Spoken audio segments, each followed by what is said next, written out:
Alors l'école des systèmes vivants, c'est une école qui ne devrait pas exister. Pourquoi? Parce que c'est juste ridicule d'apprendre à l'homme de redevenir un être vivant et de retrouver ce lien avec le vivant parce qu'il n'aurait pas dû l'avoir perdu. C'est simplement parce que nous avons développé une société et un modèle économique qui prétend être totalement autonome par rapport au vivant et qui a coupé les liens de manière intellectuelle, de manière pratique. C'est un modèle économique qui a érigé la technologie quasiment au rang de religion, de divinité, en s'imaginant que la technologie va résoudre tous nos problèmes. Mais ce faisant, nous avons oublié notre réalité d'être vivant. Donc voilà, l'objectif de l'école des systèmes vivants, c'est d'abord un changement de regard et ensuite un changement de mode de pensée. Penser de manière systémique, penser de manière holistique, c'est-à-dire l'homme fait partie d'un tout dont il est dépendant, sur lequel il peut influencer, mais sur lequel il peut influencer de manière positive ou négative.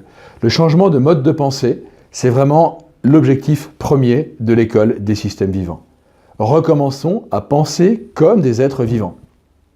La vie, depuis 4 milliards d'années, s'est basée sur deux principes, la diversité et la relation.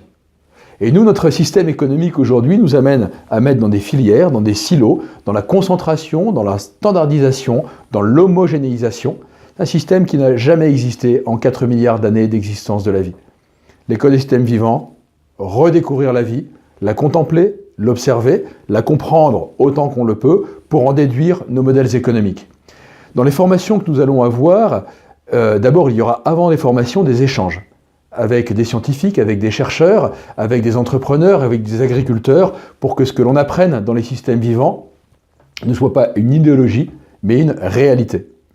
Ensuite, c'est de transmettre ces informations par le biais de formation. Il y a différents niveaux de formation. Il peut y en avoir au niveau individuel, ce qu'on appelle l'expérience de nature. Retrouver ce contact charnel, sensible, avec les systèmes vivants, qu'ils soient d'ailleurs sur le plan psychologique, sur le plan physique, sur le plan physiologique, et permettre de retrouver une paix parce qu'on retrouve l'harmonie dans la symphonie de la vie.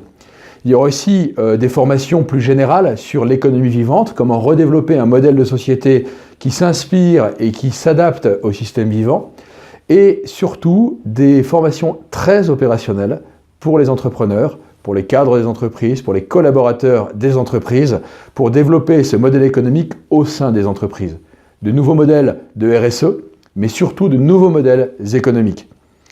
Ça se passera toujours par une immersion naturelle, une véritable expérience de nature, après une compréhension et ensuite des réflexions sur l'évolution de nos modèles. Ce sera tout un panel d'outils, qu'ils soient numériques ou physiques, qu'ils soient individuels ou collectifs, qu'ils soient dans le domaine social, économique ou écologique, un ensemble d'outils qui vont tous tendre vers le même objet, penser différemment, changer notre regard pour agir comme des êtres vivants au sein des systèmes vivants, et tout ça pour construire un monde sur lequel on retrouve enfin, d'abord l'envie de se lever le matin, on retrouve la joie de travailler ensemble parce qu'on construit dans l'harmonie.